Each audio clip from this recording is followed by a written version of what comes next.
السلام علیکم ورحمۃ اللہ وبرکاتہ۔ الحمدللہ وحدہ والصلاة والسلام علی من لا نبی بعدہ، اما بعد۔ اللہم صلی وسلم علی نبینا محمد صلی اللہ علیہ وسلم۔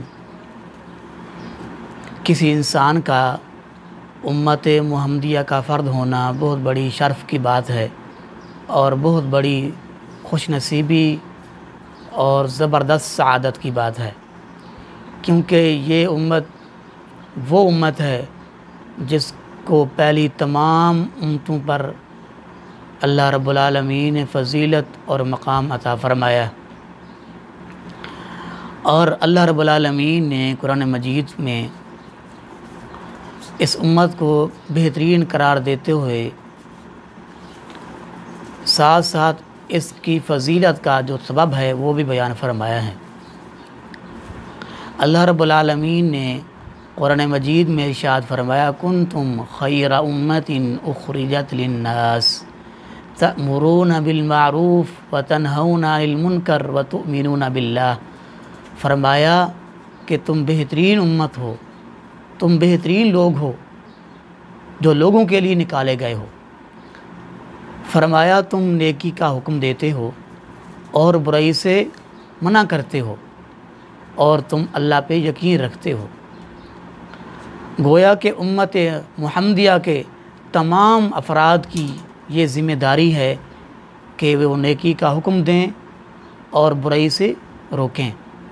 اللہ کے حبیب جناب سیدنا محمد الرسول اللہ صلی اللہ علیہ وسلم نے اس آیت پاک کی تفسیر میں ارشاد فرمایا، جس کو امام ترمذی نے اپنی کتاب میں نقل فرمایا ہے۔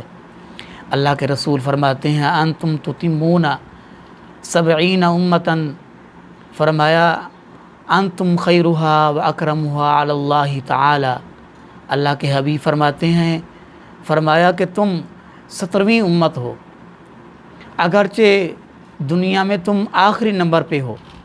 فرمایا اللہ تعالیٰ کے ہاں تم سابقہ تمام امتوں سے تمہارا مقام مرتبہ زیادہ ہے، اور فرمایا اللہ کے ہاں تم معزز اور بہتر امت ہو۔ اب یہاں سوچنے والی بات یہ ہے، فکر کرنے والی بات یہ ہے کہ ہم کو بہترین امت کا لقب کیوں دیا گیا؟ کیا ہم خوبصورت تھے؟ کیا ہم زیادہ مالدار تھے؟ اس کا سبب کیا ہے؟ حالانکہ ہم سے پہلے بھی امتیں اس دنیا میں آئیں۔ سیدنا نوح علیہ السلام کی امت آئی، سیدنا موسیٰ علیہ السلام کی امت آئی، اور اسی طرح دیگر امتیں اور دیگر نبی علیہ السلام اس دنیا میں تشریف لائے۔ ان کی امتوں کو اللہ نے بہترین کا لقب کیوں نہیں دیا؟ وجہ یہ تھی کہ ان نبیوں کی امتوں میں سے اکثریت نے جو ہے وہ اللہ کے نبیوں کا انکار کر دیا، جیسا کہ آتا ہے سیدنا نوح علیہ السلام کی امت کو اللہ کے نبی نوح علیہ السلام نے 950 سال دعوت دی کہ اللہ کو مانو، اللہ کی طرف آ جاؤ، تو امت نے بات نہیں مانی، تھوڑے سے لوگ ایمان لے آئے۔ تو ان کی عمریں بھی زیادہ تھیں اور ہم سے وہ طاقتور، بہت زیادہ طاقتور لوگ تھے۔ ہزار سال ان کی عمریں تھیں، 800 سال ان کی عمریں تھیں۔ ہمارا نمبر ہے وہ بھی آخر میں ہے، اور ہماری جو عمریں ہیں وہ بھی تھوڑی ہیں، 60 سے 70 سال تک ہماری عمریں ہیں، اس سے کوئی بڑھ جاتا ہے تو اللہ کا انعام ہے۔ ہم کو اللہ پاک نے بہترین کا لقب اس لیے دیا کہ ہم، فرمایا تم برائی سے روکتے ہو اور نیکی کا حکم دیتے ہو، اس لیے تم بہترین ہو، اور تم کو چنا گیا ہے، نکالا گیا ہے لوگوں کی رہنمائی کے لیے۔